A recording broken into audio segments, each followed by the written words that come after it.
Yeah, because wasn't there like maybe it was other livestock, but at the beginning of COVID with all the shutdowns and all that crap, Oh like yeah. there was no processing, so farmers and ranchers were just gonna like having to slaughter like a bunch of their livestock just because they couldn't put it like they couldn't bring it anywhere to turn it into a finished product.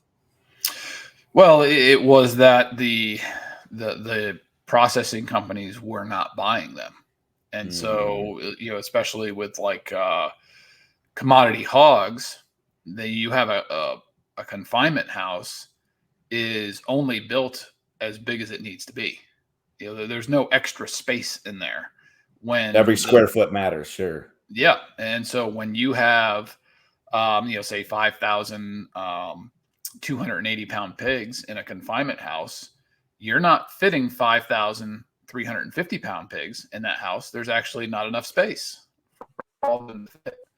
And if the integrators are not buying, or it's a reduced amount that they're buying, which also has the effect of pushing the price way down, because producers are just going to try to dump the animals to get rid of them. What are you going to do? Are you just going to turn those 5,000 pigs loose out on the farm? Which some did. I saw video clips and pictures of people like setting up fence around the houses and letting the pigs out and just trying to give them some space to go around and making adjustments to the feed and all that. But it was still somewhere between 3 and 5 million pigs that just got a 45 to the head there in the beginning Wow. part of COVID because there was nowhere to send them. I had livestock brokers calling me trying to sell me tractor trailer loads of piglets for $5 a piece because they were just trying to get rid of stuff. And so it was 2020 was real wild for the hog business. I can imagine. I wonder if you could. So did you take them up on that offer at all? No, no. I mean, we've Hmm. got we've got too much invested in the genetics of what we're doing to, we didn't need any more pigs. B, I'm not going to roll the dice on whatever might come in from hogs, Yeah, you don't coming know across what the their way. conditions were. Sure. Yeah, that makes sense. And What they were fed. yeah, and C was that the genetics of confinement pigs are not adapted to outdoor conditions.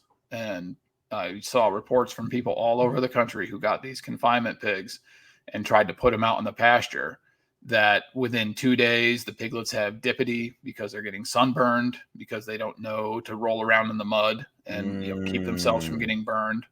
They're these all white pigs with delicate skin that for the last 80 years, their genetics have not seen sunlight. So, of course, they've lost that ability to pigment their skin and get a tan, basically.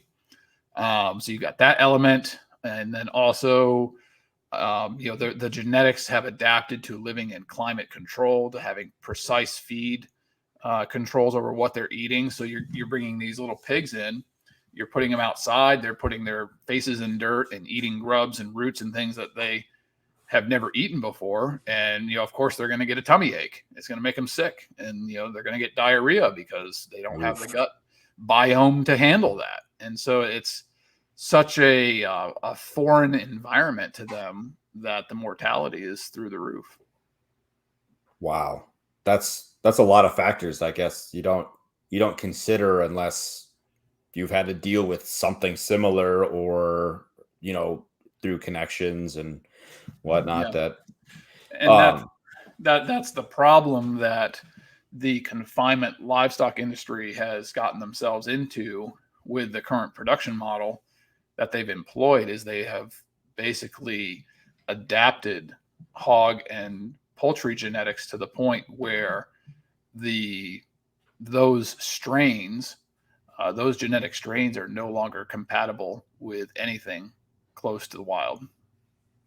sure. Yeah, they've kind of painted themselves in a corner there. Absolutely.